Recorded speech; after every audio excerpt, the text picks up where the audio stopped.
Owen would like to know, are there different types of fire trucks?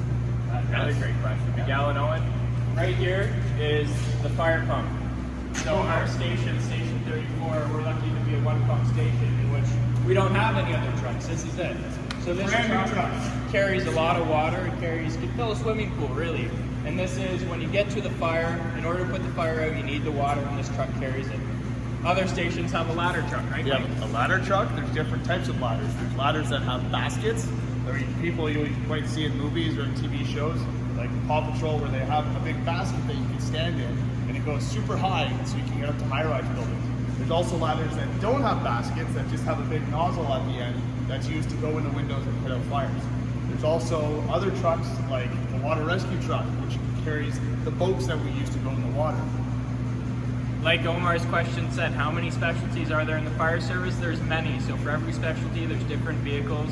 So there's tons and tons of cool vehicles in the fire service. Yep. There's also chief trucks, which you might see that looks like a vehicle that most people might have, that's white and it's got sirens, but it's not as big. And he or she will guide us in the directions at a fire and tell us what to do and help us figure out a plan to help people. So you guys answered, I think you answered Bella's question. She wanted to know if there were different rescue vehicles other than fire trucks. Yes, Bella, there's many, many vehicles, as we just explained. Yes. And it's so cool that we get to see so many different vehicles in our job. And I love going in every day and not knowing what truck I'm going to be on, which is even more fun. Yes, it's awesome. So Allison would like to know, how do firefighters help people?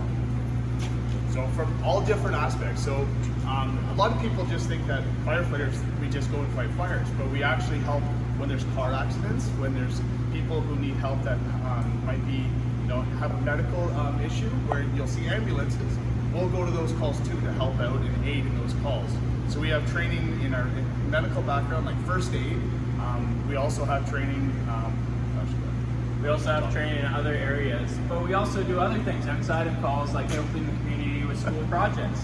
Yes. Like your teacher here is demonstrating. Yes. We do a lot of different tasks, and we have a whole portfolio of different things we do within the fire service. And there isn't a job too big or too small for us. And if we can help in any way, we'll try to. I'll show you one tool actually that's pretty cool. Show that. Come on. So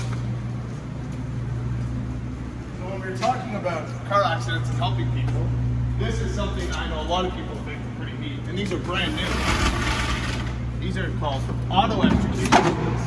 And these tools are used to get people out of vehicles. We can cut the doors off, we can do anything if somebody's trapped and needs help.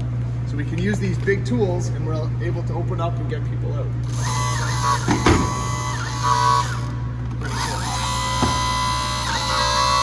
We're very lucky we get to play with some fun toys.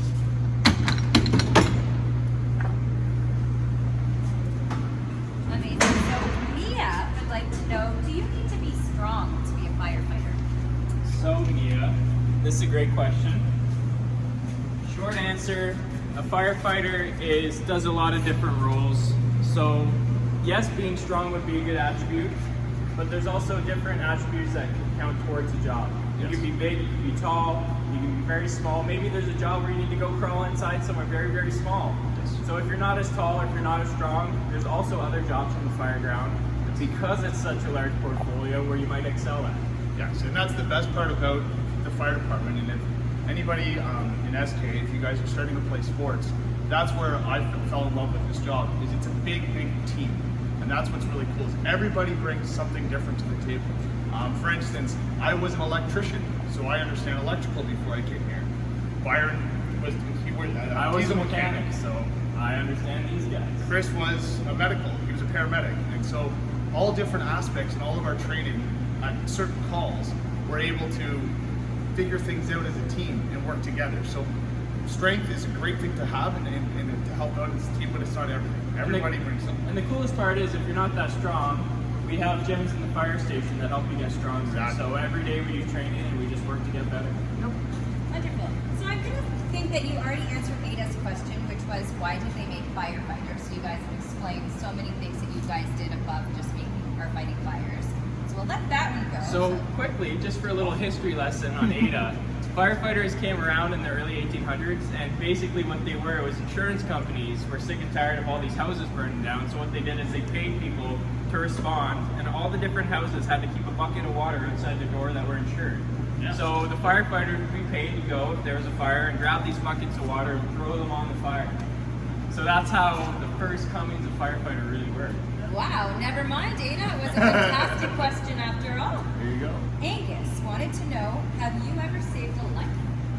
I have actually. It was I won't get into too much details, but it wasn't at a fire, but somebody had a medical emergency at a grocery store, and we were able to get there and yes, saved his life upon that. Yeah, I as well have been fortunate to have these great experiences on the job, and I think any firefighter would agree that it is one of the benefits to doing this job is that you get to see cool things such as that. And helping people, and that's essentially why everybody wants to join this job, is because we all love to help people and we care for everybody in our community, and that's where it really starts from, and that's what it's all about for us. So Bailey would like to know, is there a blue fire truck or any other colors? It depends. That's, Go you know ahead. what? If you take a trip to the airport, if you go on vacation anywhere, if you take an airplane, at the airports there will be really, really bright yellow fire trucks, and those are specialty trucks. Yep. Us working for the City of Ottawa, that's not under our portfolio because they're so specialized, but you can go in and see the really, really bright yellow fire trucks, where ours are white, red, and black and gold. And that's the City of Ottawa's fire trucks. But yes, if you go into Europe or other parts of the world, you'll see all sorts of different fire truck colors in all different types. And it's really neat actually. If you go on the internet and look for different fire trucks, you'll see different types, different styles of firefighting, you'll see different colors of fire trucks. Cool. Thomas would like to know, are there different types of fires and how can you tell the difference? Yes. These are really good questions. These are very good questions. So different types of fires for sure. Typically anything you touch or see can catch on fire. It's unbelievable to believe that, but even metal can catch on fire. And the cool thing is that there's different fire extinguishers for different types of fires, and there's a way of just looking at a fire and observing what is burning, and that's a big part of our job, is determining what is burning so that we can take the proper route to put it out. And a lot of the decisions about a fire actually doesn't come from looking at a fire, but the smoke. So the smoke for us, when we're pulling up to a call, we can actually see the smoke and see how it's acting and realize where the fire is potentially, what type of contents are burning by the black or the smell of the color of the smoke. And that's the biggest tool for us, is our eyes and our ears and our nose. So when we get to a call, we don't have to actually go in to even potentially come up with an idea of how we're going to attack it. So it's like coming up with a plan. So for us, there's a whole bunch of different types of fires, but for us, smoke reading is a huge, huge asset. And the very last question, it's an easy one. Miguel and Matt would like to know, how many fire stations are there in Ottawa? Well, Miguel, that is a question I might not be able to answer. So there's... We can look at the map. But we can look at the map. Yes. We've got a map within our fire hall. Yes. And it's also in Ottawa, there's volunteer and On there's the full-time. check on the MDT. I think there's 29. Oh, you stumped them, Miguel. I think it's 29. So what you're looking at I'm here gonna say 29. is a computer we have in our truck, and this truck is a map of the City of Ottawa, and it shows us all the different fire halls. So if you see all these red dots on the map, that's all the different fire halls that are within the City of Ottawa. Some are volunteer, some are full-time, some are composite, but the City of Ottawa is such a big place that there's so many fire halls. I think it's 29. So I could sit here and I could count for you, but I believe my coworker Mike is saying there's 29, and he's been on longer than I have, so he should know.